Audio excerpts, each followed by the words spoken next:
व्यासं ततो जयमुदीरयेत् मूकं करोति वाचालं पङ्गुं लङ्घयते गिरिं यत्कृपातमहं वन्दे परमानन्दमाधवं यत्कृपातमहं वन्दे परमानन्दमाधवं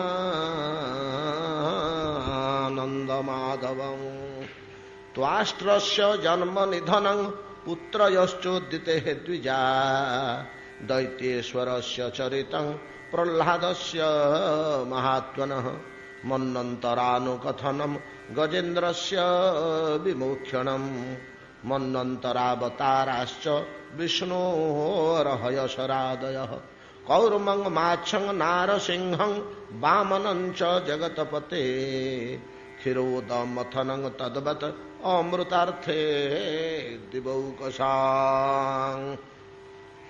श्रील श्रीपाद सुत गोस्वामी कहते सनकादि मुनिगण पूर्वे चित्रकेतु नामक जे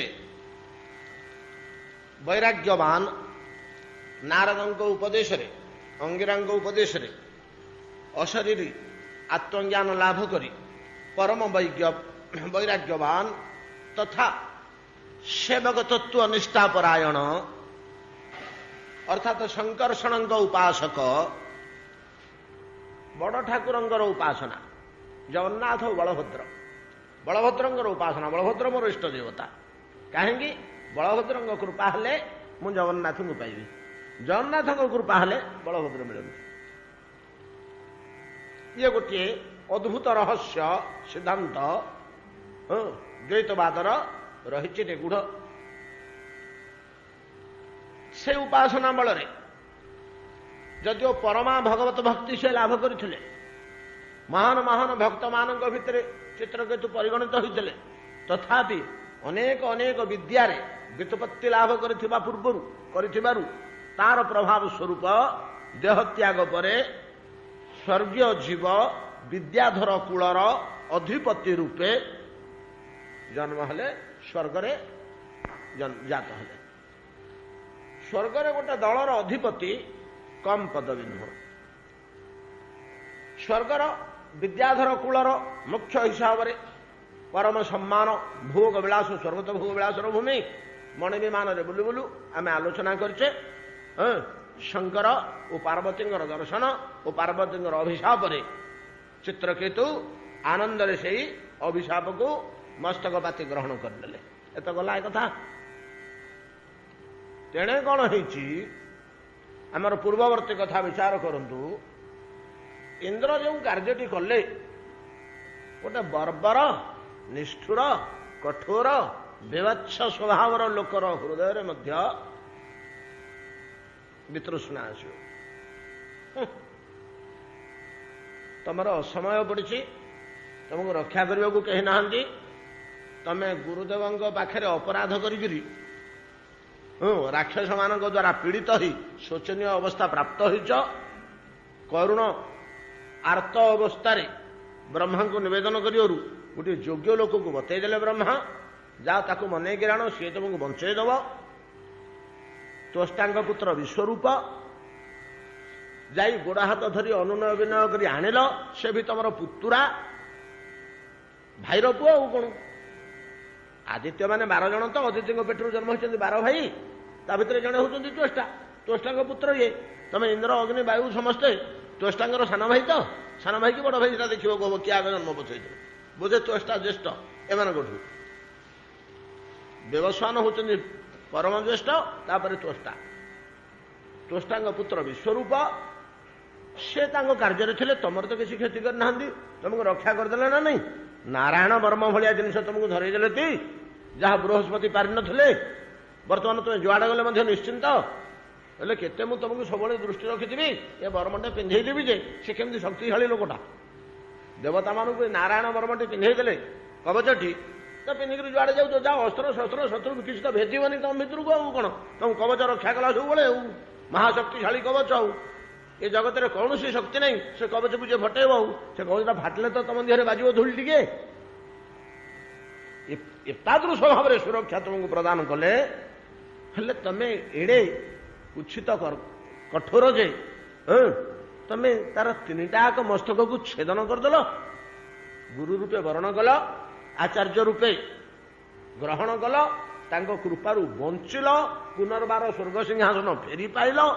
कौन तुम असुविधा होता तो भले थे से कार्य कौन करू तुमको तो रक्षा करवा दरकार आउ कौन तुम शत्रु असुर मानू आहुति देदेला बोली हिंसा होगा ना इंद्रंकर असह्य जली उठला देह विवेक आउ रही क्रोध जार हो जाए तार ज्ञान विवेक रहे कि तीन टाक मस्तक छेदन करदे। आम एक कथा पूर्व आलोचना करछे विश्वरूपंकर तो जगत हाहाकार कला, ब्रह्महत्या पातक स्पर्श कला नहीं कि ब्रह्महत्या को केमी चतुर्भाग करी तो वितरण कले अन्य मानू ए समस्त पर त्वष्टा जो खबरटा पाइले जे मोर योग्य पुत्र आया पुत्रटा योग्य हेले पितार कौन कम गौरव से कम सुख पाए पुत्रटर जदि किसी गोटे योग्यता आसीगला ताठू बोलिक बाप माँ पे बड़ सुख कौन अच्छे कहूना कूल उज्ज्वलकारी पुत्र एतादृश पुत्र विश्वरूपंकर जो मस्तक छेदन कले इंद्र पिता त्वष्टा और सही पारे सह्य कर पारे बोले इंद्र केड़े कथा कल मो घरे मो पिला थिला तुम द्वार को केवे जाइथिला दिने तो गोड़ हाथ थरे डाकी नेल तुम कौन अबा क्षति करछि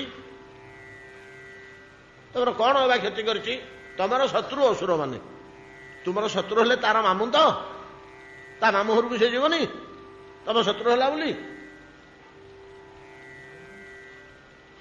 आउ किसी तुमको दंड मिललानी क्या विताड़ित करदेलनि जा तुम आज आम गुरु नुह जो बर्मटी तुमको देजी तुम पाइब जीवन में आउठू आउ क्यों कौन लोक विश्वर दे पार तुमको तार मस्तक छेदन करदेल इंद्र मु तुमको छाड़बी आज्ञा त्वष्टा बसले यज्ञ त्वष्टा बसले यज्ञ बोले कि एमती गोटे शक्ति जात करी यज्ञ यज्ञ तो बड़ा अद्भुत जिनिस थिला आगे आज सीना आम तार तो आंब मुंडा किए आज्ञा थरे जाइलु सिद्ध महावीर पाख गोटे जगह को गीता यज्ञ कर गोटे भालू गात भाया गात खोली से ब्राह्मण जी आसी आज्ञा ता भितर भर्ती करदे कौन ये जो ये काठ कौन ये जो काजू काठ पिलाने आमर थिले 8-10 जन इमती अवस्था है आम से गोटे अध्याय करूँ तार उपर महला को ब्राह्मण ब्राह्मण रोषिया सब छाड़ी दांड को पड़ी आसे समस्ते दांड को पड़ी आसे आखिर लुह नहीं खाली रक्त बहला भाया बहुत आखिर लाल लगे हाँ लंका मका टोटा अधा अधा कंचा अच्छी तादे घी पड़गला निआ जमी लगे से एड़े मोटरे मोटे बाहरला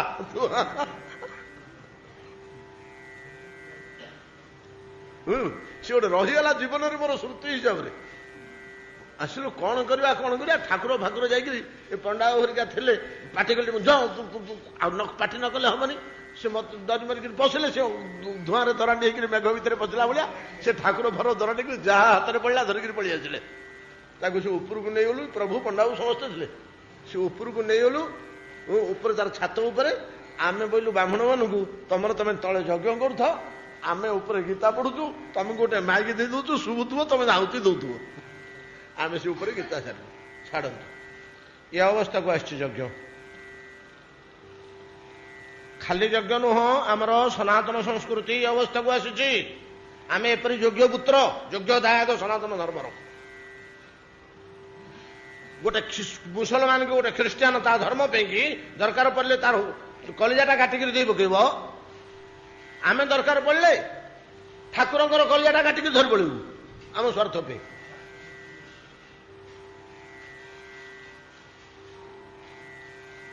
जहा हो यज्ञ तो अद्भुत शक्ति त्वष्टा बसले यज्ञ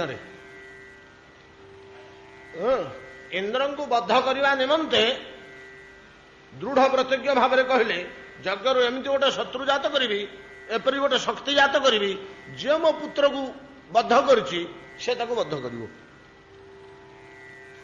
यज्ञ गोटे भयानक शक्ति जात करने बसिले सब ठीक ठिकना करदे ତାଙ୍କର ଯାଗଶାଳା ଭିତରେ ତୋଷ୍ଟା ଗୋଟେ ମନ୍ତ୍ର ନିର୍ମାଣ କଲେ।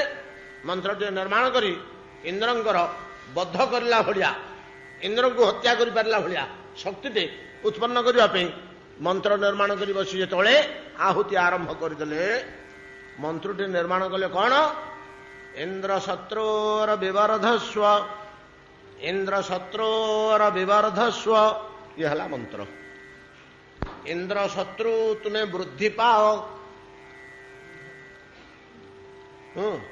ବିବର୍ଧସ୍ୱ ଯଜ୍ଞକୁଣ୍ଡ ଭିତରୁ ମନ୍ତ୍ର ତିଆରି ହେଲେ। ଇନ୍ଦ୍ର ଶତ୍ରୁର ବିବର୍ଧସ୍ୱ ଆରମ୍ଭ କଲେ। ଯେତେବେଳେ ପୂର୍ଣ୍ଣାହୁତି ଦେବେ, ତା ଭିତରୁ ଯୋଉ ଶକ୍ତି ଜାତ ହବ, ଯୋଉ ଜୀବ ଜାତ ହବ, ସେ ଇନ୍ଦ୍ରକୁ ବଦ୍ଧ କରିବ। ଆଉ କ'ଣ ଦ୍ରୋଣଙ୍କୁ ବଦ୍ଧ କରିବା ପାଇଁ କି ଗୋଟେ ଶକ୍ତି ଜାତ କରିନେଲେ କି ଦ୍ରୁପଦ? କାଲି କହିବି ଏ କଥା, କେମିତି କ'ଣ ଏ ଘଟଣା ହେଲା ଦ୍ରୋଣଙ୍କ ସମ୍ବନ୍ଧୀୟ। ଏଇଭଳିଆ ଘଟଣା ଘଟିଥିଲା। ଯେତେବେଳେ ଗୋଟେ ଶକ୍ତି ଜାତ କଲେ, ସେ ଶକ୍ତି ତୋଷ୍ଟାଙ୍ଗ ଜାଗ, ସେ ଠିକ ହେଇକିରି ହେଇଗଲା। ଠିକ ହେଇକିରି ଯେତେବେଳେ ହେଲା, ତା ଦେହରୁ ଯୋଉ ଶକ୍ତି ଜାତ ହେଲା, ସେ ଶକ୍ତିର ଉଗ୍ରତା ତାକୁ ଭାଷାରେ ପ୍ରକାଶ କରିହେବନି। ନୃସିଂହଙ୍କୁ ଆମେ ଚରମ ଉଗ୍ର ବୋଲି ଭାବୁ। ଭଗବାନ ଉଗ୍ରତାର ଶେଷ ସୀମା। ଭଗବାନ ଯେମିତି ସୌମ୍ୟତାର ଶେଷ ସୀମା, ଉଗ୍ରତାର ଶେଷ ସୀମା। କିନ୍ତୁ ବିଚାର କଲେ ନୃସିଂହଙ୍କୁ ମଧ୍ୟ ବଳି ଯାଇଛି ଦୈତ୍ୟ। ନୃସିଂହଙ୍କୁ ମଧ୍ୟ ଏଇ ଦୈତ୍ୟ ବଳି ଯାଇଛି, ଯିଏ ଜାତ ହେଲା ଯଜ୍ଞ ଭିତରୁ, ତୋଷ୍ଟାଙ୍ଗ ଜାଗରୁ ଜାତ ହେଲା। କିନ୍ତୁ ଇନ୍ଦ୍ରଙ୍କୁ ବଦ୍ଧ କରିବା ପାଇଁ କି ତୋଷ୍ଟା ଯେଉଁ ଶକ୍ତି କି ଜାତ କଲେ ଯାଗକୁଣ୍ଡରୁ, ସେଇ ଶକ୍ତି ଇନ୍ଦ୍ରଙ୍କୁ ବଦ୍ଧ କରି ନପାରି ଇନ୍ଦ୍ରଙ୍କ ଦ୍ୱାରା ହତ ହେଇଗଲା। ଏତେ ଡିଟେଲ କହିଲି, ଆଉ କ'ଣ ଏପରି ସ୍ପଷ୍ଟ କରି ଆଉ କିଏ କହିପାରିବନି, ମୁଁ ଯେମିତି କହିଲି। ଯୋଉ ଶକ୍ତି ଟିକେ ତ୍ୱଷ୍ଟା ଜାତ କଲେ, ଉଦ୍ଦେଶ୍ୟ ସଂକଳ୍ପ ଇନ୍ଦ୍ରଙ୍କର ମୃତ୍ୟୁ, ଇନ୍ଦ୍ରଙ୍କୁ ବଦ୍ଧ କରିବା ପାଇଁ ଶକ୍ତି ଜାତ କଲେ, ଶକ୍ତି ମଧ୍ୟ ଜାତ ହେଲା, ଯୁଦ୍ଧ ମଧ୍ୟ ହେଲା। କିନ୍ତୁ ଇନ୍ଦ୍ରଙ୍କୁ ବଦ୍ଧ କରିବା ପାଇଁ ଯୋଉ ମନ୍ତ୍ର ପ୍ରୟୋଗ କରାଯାଇଥିଲା, ଯୋଉ ଶକ୍ତି ଜାତ କରାଯାଇଥିଲା, ସେ ଇନ୍ଦ୍ରଙ୍କୁ ବଦ୍ଧ କରିପାରିଲାନି, ଇନ୍ଦ୍ରଙ୍କ ଦ୍ୱାରା ବାଧିତ ହେଇଗଲା। ୟା କେମିତି ହେଲା? ତାହେଲେ ସନାତନ ଶାସ୍ତ୍ର, ସନାତନ ବିଜ୍ଞାନ ଭୁଲ ନାଇଁ? ଭୁଲ ନାହିଁ। ତମେ ଯଦି ଗିୟରଟାକୁ ପଛକୁ ରଖିବ, ବ୍ୟାକ୍ ଗିୟରରେ ପକେଇକିରି ଏକ୍ସିଲେଟର ଦବେଇ ଦବ, ଗାଡିଟା ଆଗକୁ ଯିବ ନା ପଛକୁ ଯିବ? ସାକ୍ଷୀଗୋପାଳୁ ବାହାରିଲେ ତା ଥରେ ପୁରୀରେ ପହଞ୍ଚିଯିବ ଆସିକିରି। ଯଜ୍ଞଟା ତ ଯାନ୍ତ୍ରିକ ବ୍ୟବସ୍ଥା, ଆଉ କ'ଣ? ଯଜ୍ଞଟା ଅନେକ ସମୟରେ ଆମେ ଆଲୋଚନା କରୁଛେ, ଯଜ୍ଞ ଗୋଟେ ଯାନ୍ତ୍ରିକ ବ୍ୟବସ୍ଥା। ପୁରୁଷୋତ୍ତମପୁର ଯାଇଥିଲୁ, ଗୋଟେ ଚକା ପାଇଁ ପବନ ଟିକେ, ରାତି ତମାମ ଭାଲୁ ବଣିଆ ଭିତରେ ଗୋଟେ ପାହାଡ ତଳେ ଛିଡା ହେଇଛୁ ବୁଢା। ଆଉ ସକାଳ ହେଇଗଲା, ସକାଳୁ ଗୋଟେ ବସ୍ ଆସିଲା, ସେଥିରେ ପଳେଇ ଆସିଲୁ, ସେ ଗାଡି ସେଠି ପଡିଛି। ଗାଡିଟା ଆଜ୍ଞା 7 ଲକ୍ଷ ଟଙ୍କାର ଗୋଟେ ଗାଡି, ଖୁବ କମ ଦିନ କାଢିଛି, ଆଗେ ନୂଆ ଚକଚକିଆ, ଯିଏ ଦେଖିଲେ ଚାଟି ପକେଇବ, ଏମିତି ଲୋଭନୀୟ ହେଇଛି। ପବନ ଟିକେ, ରାତିଟା ଆଗ ଛିଡା ହେଇଛୁ, ଜଙ୍ଗଲିଆ ଭିତରେ କୋଉଠି ପାଇବୁ? ସେମିତିକା ଏଇ ଇଏଟି କ'ଣ, ଏ 4 ଦିନ ତଳର କଥା, ସେ ବେମାର ଛାଡିନି ଆହୁରି, ଏପର୍ଯ୍ୟନ୍ତ ପେଟ ଗୋଟା ଦେହ ମୁଣ୍ଡ ଦରଜ ହଉଛି। ଯାହା ହଉ, ଏଇ ପ୍ରକାର ଭାବରେ କ'ଣ ଘଟଣା ଏଠି ରହିଲା, କାହିଁକି ବିପରୀତ କାର୍ଯ୍ୟ ହେଲା? ମନ୍ତ୍ର ଭୁଲ କି? ନା, ତୋଷ୍ଟା ତିଆରି କରୁଛେ, ମନ୍ତ୍ର କିଛି ଭୁଲ ନାହିଁ। ଇନ୍ଦ୍ର ଶତ୍ରୁର ବିବର୍ଧସ୍ୱ, ଇନ୍ଦ୍ର ଶତ୍ରୁର ବିବର୍ଧସ୍ୱ। ବେଦକୁ ଠିକ ଠିକ ପାଳନ କରିବା ପାଇଁ, କାର୍ଯ୍ୟରେ ବିନିଯୋଗ କରିବା ପାଇଁ 6ଟା ଅଙ୍ଗ ରହିଛି। ଶିକ୍ଷା, କଳ୍ପ, ଜ୍ୟୋତିଷ, ବ୍ୟାକରଣ, ଛନ୍ଦ, ଆଉ ଗୋଟେ କ'ଣ ରହିଲା? ନିରୁକ୍ତ। ଏଥିରେ ନିରୁକ୍ତ, ଶିକ୍ଷା ଆଉ କଳ୍ପ, ଏ 3ଟାରେ ସେ ବ୍ୟବସ୍ଥା ଗୁଡାକ ଦିଆହେଇଛି ଯେ ପଦ, କ୍ରମ, ସ୍ୱର, ଏ 3ଟାକୁ କେମିତି ପ୍ରୟୋଗ କଲେ ତୋର ମନ୍ତ୍ରଟା କାର୍ଯ୍ୟକାରୀ ହବ। ବେଦୈର ସାଙ୍ଗ ପଦ କ୍ରମୋପନିଷଦୈ ଆର ଗାୟନ୍ତି ଯମ୍ ସାମଗା। ବେଦୈ ସ ଅଙ୍ଗ ପଦ କ୍ରମ ଉପନିଷଦୈ, ସାମଗା ବେଦଜ୍ଞ ଗଣ। ଶିକ୍ଷା କଳ୍ପ ନିରୁକ୍ତ ଏ ତିନିଟା ଶାସ୍ତ୍ରରେ 6ଟା ଯାକ ଶାସ୍ତ୍ର ଦରକାର।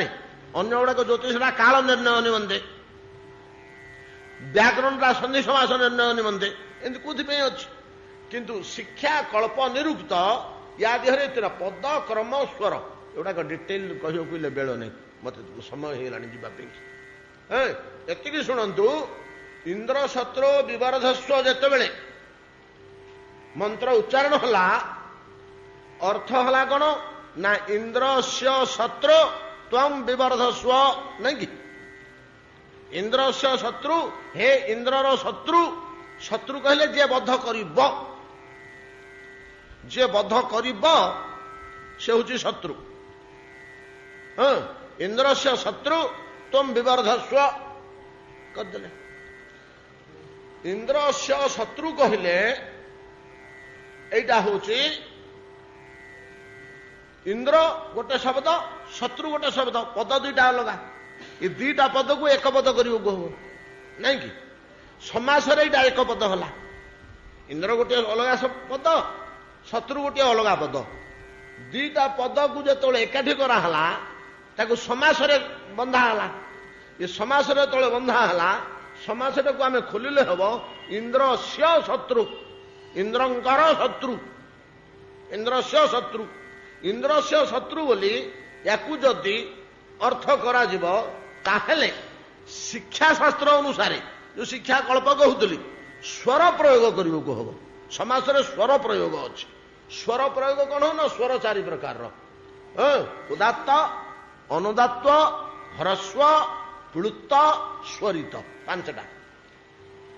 ଉଦାତ୍ତ, ଅନୁଦାତ୍ତ, ହ୍ରସ୍ୱ, ପ୍ଲୁତ, ସ୍ୱରିତ। ଏଥିରେ ହ୍ରସ୍ୱଟାକୁ ବେଶୀ ଲାଗେନି। ଉଦାତ୍ତ, ଅନୁଦାତ୍ତ, ସ୍ୱରିତ, ପ୍ଲୁତ ଏ 4ଟା ସ୍ୱର ମନ୍ତ୍ରରେ ନିହାତି ଦରକାର, ନହେଲେ ମନ୍ତ୍ର ଫଳ ଦେବନି, ଠିକ ତାର ଶକ୍ତିଟା ଉତ୍ପନ୍ନ ହେବନି। ହେଲେ ଯଦି ଇନ୍ଦ୍ରସ୍ୟ ଶତ୍ରୁ, ଇନ୍ଦ୍ରଙ୍କର ଶତ୍ରୁ ଅର୍ଥ କରାଯାଏ, ତେବେ ସ୍ୱରଶାସ୍ତ୍ରାନୁସାରେ, ଶିକ୍ଷା କଳ୍ପ ଅନୁସାରେ ଏଇଟା ହବ ବହୁବ୍ରୀହି ସମାସ। ସେତିକି ବେଳେ ଇନ୍ଦ୍ର ଶବ୍ଦଟାକୁ ଛାଡ଼ି ଦ୍ୱିତୀୟ ଶବ୍ଦ ଶତ୍ରୁ ଶବ୍ଦଟାକୁ ଉଦାତ୍ତରେ ଗାନ କରିବାକୁ ହବ ଏବଂ ଅନୁଦାତ୍ତ ସ୍ୱର ହବ ଇନ୍ଦ୍ର ଶବ୍ଦଟା। ଇନ୍ଦ୍ର ଶବ୍ଦଟା ହବ ଅନୁଦାତ୍ତ, ଅଳ୍ପ ଉଚ୍ଚ। ଶତ୍ରୁ ଶବ୍ଦଟା ହବ ଉଦାତ୍ତ। କିନ୍ତୁ କୌଣସି କାରଣରୁ ତ୍ୱଷ୍ଟା ଯେତେବେଳେ ଉଚ୍ଚାରଣ କଲେ, ମନ୍ତ୍ର ପ୍ରୟୋଗରେ ଆହୁତି ଦଉଛନ୍ତି, ସେତେବେଳେ କଣ ହଉଛି ନା ଇନ୍ଦ୍ର ଶବ୍ଦଟା ଅନୁଦାତ୍ତ ସ୍ୱରରେ ଉଚ୍ଚାରଣ ନ ହେଇ ଉଦାତ୍ତ ସ୍ୱର ହେଇଯାଉଛି। ଶତ୍ରୁ ଶବ୍ଦଟା ଉଦାତ୍ତ ହେବା କଥା ଅନୁଦାତ୍ତ ହେଇଯାଉଛି, କମି ଯାଉଛି। ହେଲେ ଏଇଟା କଣ ହେଲା ନା ଷଷ୍ଠୀ ତତ୍ପୁରୁଷ ସମାସ ହେଇଗଲା।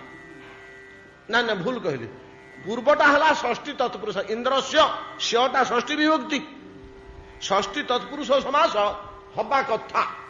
ଇନ୍ଦ୍ରସ୍ୟ ଶତ୍ରୁ ବୋଲେ ମନ୍ତ୍ରଟା ଠିକ ହେଇଥାନ୍ତା, କାମ କରିଥାନ୍ତା। ବର୍ତ୍ତମାନ ମନ୍ତ୍ରଟା କଣ କାମ କଲା ନା ଅନୁଦାତ୍ତ ହେଇଯିବାରୁ, ଉଦାତ୍ତ ହେଇଯିବାରୁ ଇନ୍ଦ୍ର ଶବ୍ଦଟା, ଅନୁଦାତ୍ତ ହେଇଯିବାରୁ ଶତ୍ରୁ ଶବ୍ଦଟା, ଏଇଟା ହେଇଗଲା ବହୁବ୍ରୀହି ସମାସ। ବହୁବ୍ରୀହି ସମାସରେ ଏଗୁଡ଼ା ହଉଛି ଶିକ୍ଷା କଳ୍ପରେ ଏ କଥା କୁହାହଉଛି। ଏତିକି ପଢିଲେ ଆଜ୍ଞା ଯଜ୍ଞ କରିବ। ଆପଣ ବ୍ରାହ୍ମଣଙ୍କୁ ଡାକି ଦଉଛନ୍ତି,